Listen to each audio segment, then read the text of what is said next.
The simple definition of faith is a very strong belief. But I like to use an illustration when I'm describing faith.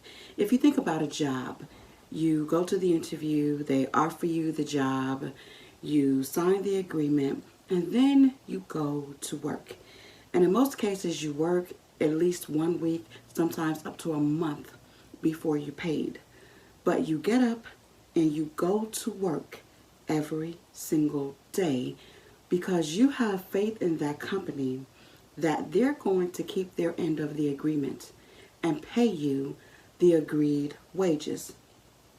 That's how I like to look at faith in God. Faith in God is believing Him enough to work for Him and to do the work of the Lord, believing that He will take care of you. So let's talk about this lesson. This week's lesson is living faith. And I love this. And I've said this before. My grandfather would always say, I'm going to live till I die. And as long as there's breath in our body, what that means is as long as there's breath in our body, you've got to live. Living faith. You live by faith. You walk by faith. You move in faith. And the lesson is found in the book of James, the 2nd chapter.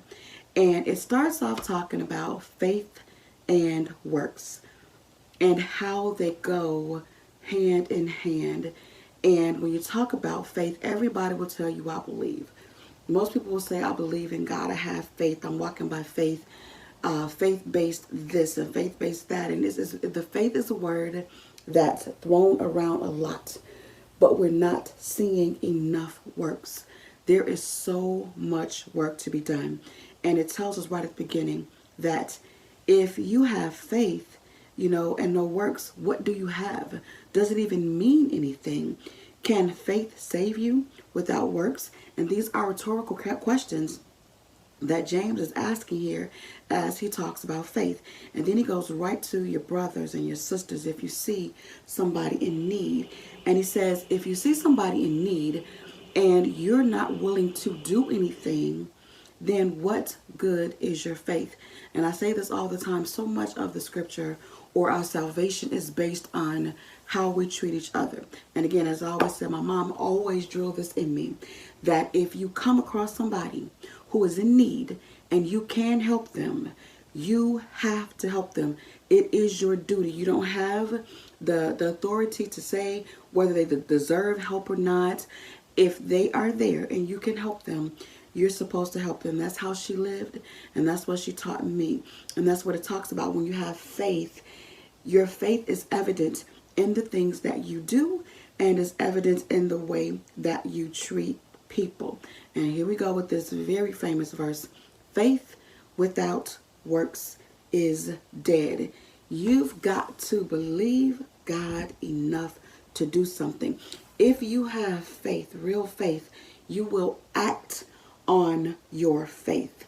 And as a man thinketh, as a man believeth, that's who he is, and that's what he's going to do, and that's who he's going to be. And so we talk about faith. And then I love this little synopsis or scenario it gives here. It says, if you say I have faith, and I say I have works, and you say, show me your faith without works, I'm going to show you my faith by my works. And that's how you show faith. Because if you try to show me your faith without works, you're not going to be able to show me anything, which makes your faith null, void, dead. But when I show you my faith by my works, that validates my faith. And it's kind of like the world has a saying about putting your money where your mouth is. Anybody can say, I believe, but can you act like you believe? Can you do the things that a believer would do? And it talks about faith and believing in God. And again, like I said before, a lot of times people believe in God, but the word here says that even the devil believe in God.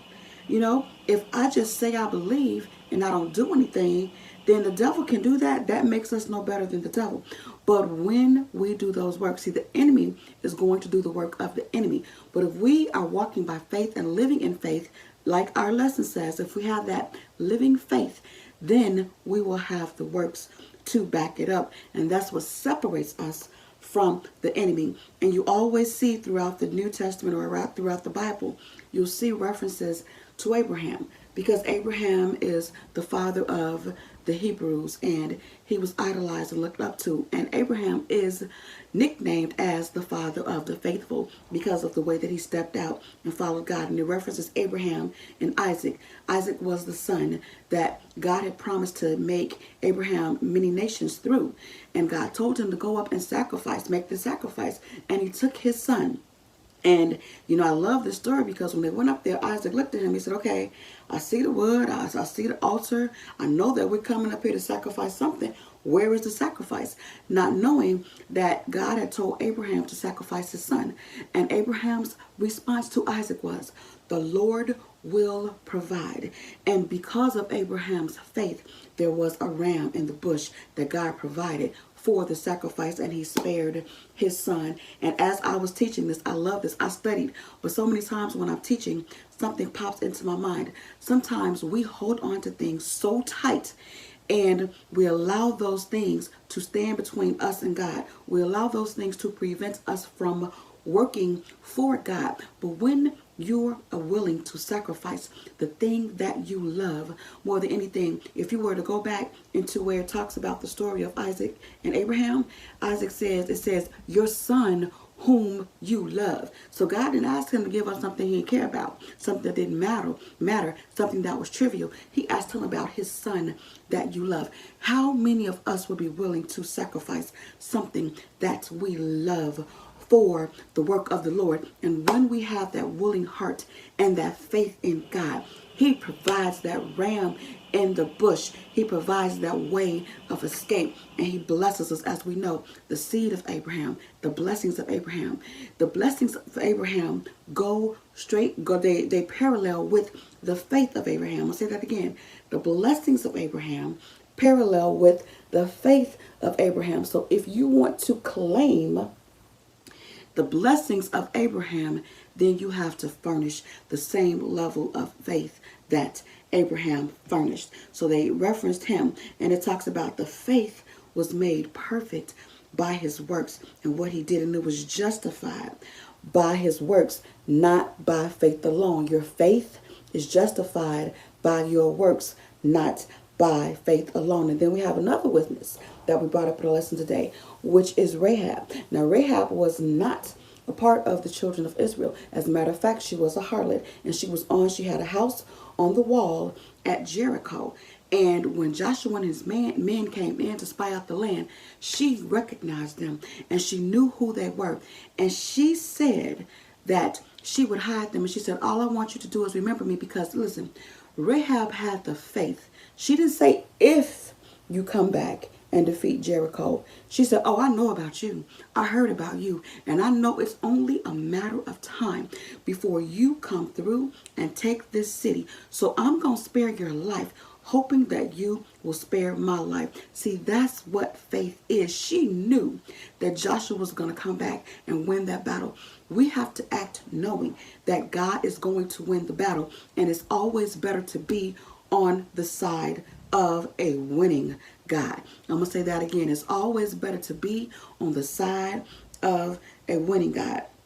And it talks about just like a body without a spirit is dead. Faith is without works is dead. And you know, I don't mean to sound morbid or bring you down, so please don't be sad. But I'm reminded of when my daughter actually found my mother when she had expired, and she had me to come and take her pulse, you know. And that was the first time, you know, in gym class in school, they teach you how to take your pulse, and you could feel the pulse there. That was the first time ever in my life that I had felt a human being's pulse, and there was none. Her body was lifeless. All of the years, all of the laughter, all of the love, all of the teaching, all of the preaching, all of the dancing, all of the praising, it was all gone. There was a lifeless body there. And just like her body was there, lifeless, faith without works is dead. Just dead. It doesn't mean anything. So what we want to do, again, like my mom used to say, you've got to work out your soul salvation. That's what the old saints used to say. You've got to work out your soul salvation. And that's the only way that we're going to get through. There's another verse in the Bible that says, not by might, not by spirit, not by might, not by power, but by my spirit, saith the Lord of hosts. We've got to believe, and we can't go by what we see. We walk by faith and not by sight. That's the scripture I wanted. And we're looking at the elections and the pandemic and all of these things that happen, that are happening around us, and it can get very frightening, but we've got to believe. We've got to know that we serve a true and living God. And the only way that we are going to be able to please a true and living God is to work and to exercise living faith.